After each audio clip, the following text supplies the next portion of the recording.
Magandang araw sa inyo guys. Ito po yung update sa aking pagkikisame dito sa repair ng bahay. Ito po guys. Ito yung nagawa ko na ng isang araw at kalahati na ako nagkikisame. Ayan guys. Yan, nakabuuan lang. Nilagyan ko ng kisame. At ito guys ay itinaas ko yung mga hardiplex na wala akong kasama. Walang nag-assist sa akin sa pagtataas ng hardiplex. Yan guys. May dalawang buong hardiplex at yung iba ay pira-piraso na. Ngayon guys, papakita ko sa inyo ngayon kung paano ginagawa yan. Paano kayo magtataas ng hardiplex na walang mag-a-assist kapag walang mag-a-assist sa inyo. Yan. So ngayon guys, dito na ako gumagawa sa may banyo. Sa may banyo, ito po. Ito guys. Yan ang ginagawa ko ngayon. At ito yung aking gamit na guys, yung gamit ko. Yung scaffold na yan. Yan po ay 2 3/4 na tubo at 3 dimedya na tubo ang ginamit ko dyan. Ako nang nag-assemble dyan guys.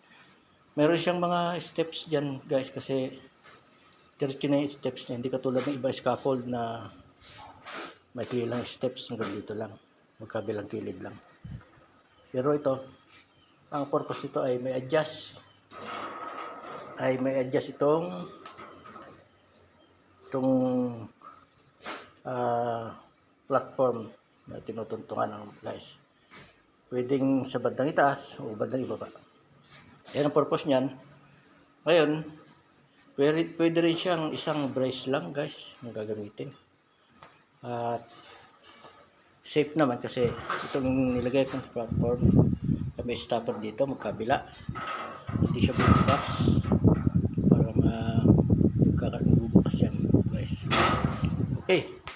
Yan din ang ginamit ko guys sa pagtataas ng hardiplex. Pero dito guys sa banyo hinati ko sa dalawa yung hardiplex. Pagkatapos naglagay ako ng tiningin sa bandang taas guys. Meron doon naglagay ako doon ng text screw. Yun, saka doon at doon. Pansamantala kapag hindi pa siya nai-re-rivet, doon isasalpak yung hardiplex na yan para hindi siya malaglag. Sa katunayan, sa ngayon hindi pa nakaribit yan, pero nakasalo yung 3 text ko guys. Ayan, nakasalo yan. Isa yan sa mga technique kung paano magtaas ng hardiplex kapag wala kayong kasama, walang mag-a-assist sa inyo. Mamaya papakita ko naman sa inyo kung paano magtaas ng hardiplex, yung isang buong hardiplex guys. Tataas ko yan pero walang mag-a-assist sa akin. Abangan nyo yan mamaya. Ngayon po ay inilipat ko na itong scaffold dito sa tapat kung saan maglalagay na isang piraso ng hardiplex. Explain ko lang saglit po yung ginagamit ko na sa pagtataas ng hardiplex. Yung ginagamit ko po ay itong scaffold na ito. Ito po. Yan po, makikita nyo yung kubuan ng scaffold. Yan. Sa dulo po ng scaffold, sa dulo ng poste, itong dulo ng poste na ito. Yan, yung dulo na yan. Meron dyan nakasuot na tubo. Isang metro yung haba. Pagkatapos sa dulo niyan ay may ring 3/4 na tubo. Ay yung pinaka-ring niya. Sa 4 na poste, meron ho lahat yan. Kaya po, tingnan natin. Pagkakita ko po sa inyo itong mga ring na ito. Ito po. Ito. May tataas po yan. Yan, may ring na ganyan. Pagkatapos po, dito sa bandang taas dito, meron akong welding na nut and bolt. Welding po yan, yung nut nya. At pagkatapos may bolt. Okay. Yan po, kapag itinaas na ito, ini-adjust po ito. pinahigpitan kapag gustong nakapirme, at kapag ibababa o itataas ay pinaluluagan po. Ngayon ba itong ang purpose po nito, itong ring na yan, ay susuotan din po yun ng tubo. May pinutol po akong tubo na dimedya para dyan. Ito po, dimedya. Ayan. At ito ay isusuot dito. Isusuot po siya dito sa part na ito. Ayan po. Isusuot siya hanggang sa kabila. Ayan. Ayan po yun. Nakasuot na po siya.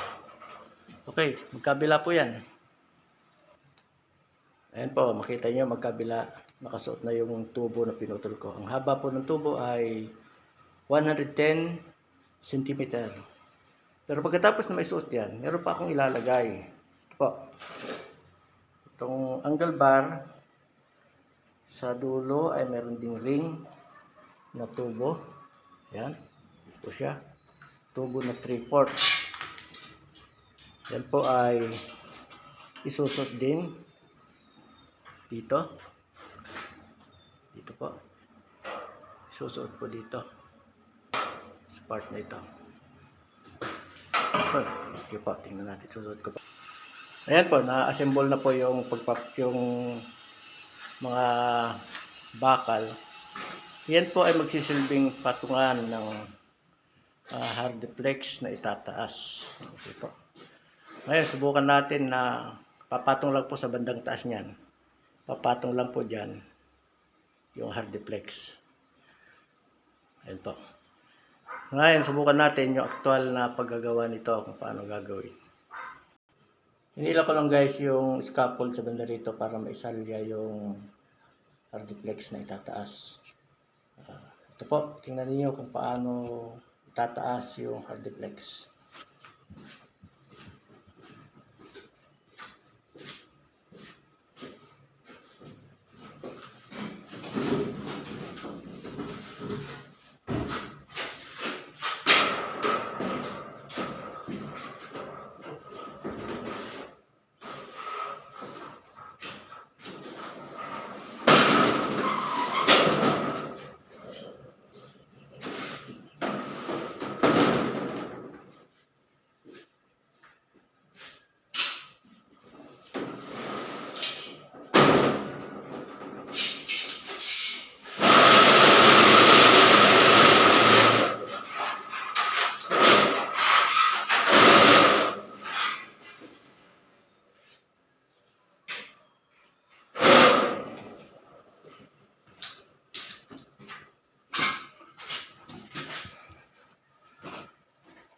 Ayan guys, binili ko sa kanyang tapat ng paglalagyan yung hardiplex.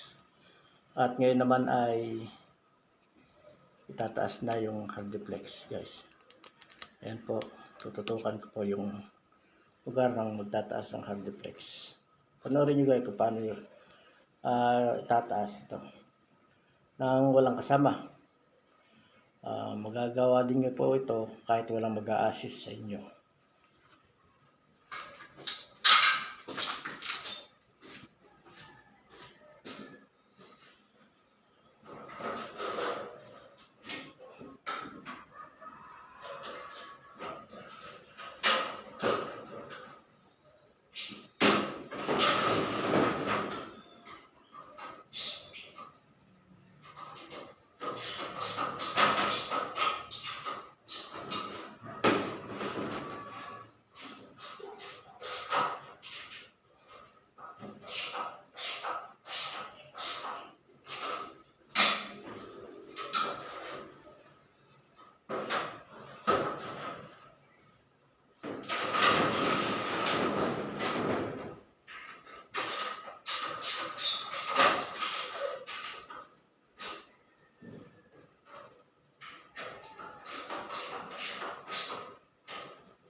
Ayan guys, nailapat na itong Hardiplex. Ayan.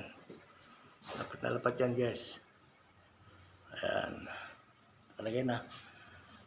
Nakikita nyo naman. Kita po naman ninyo kung paano tinas ito ng isang tao lamang. Ayan. Ayan, bago ibaba uli yan. Bago ibaba itong pinangtukod na ito. Riribitan muna ng ilang peraso. Ito.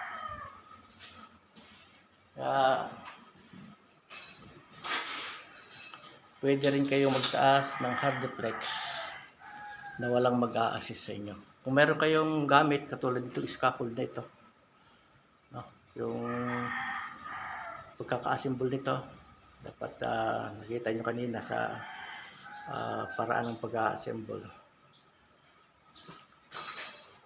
Okay po, salamat po sa panonood niyo at sana po ay makakatulong ito sa inyong DIY na magawa.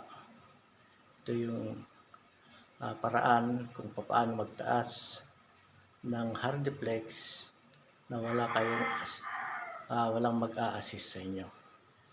Hanggang sa muli po, subaybayan nyo po yung iba ko pang video na i-upload. Malamang malamang matututo pa rin kayo, makakakuha pa rin kayo ng ideya kung paano paggagawa sa mas madaling paraan. Po, mas makaunti ang lakas na gagamitin. Habang nakataas yan, wala pa siyang rivet, kahit na iwanan muna yan, hindi yan gagalaw.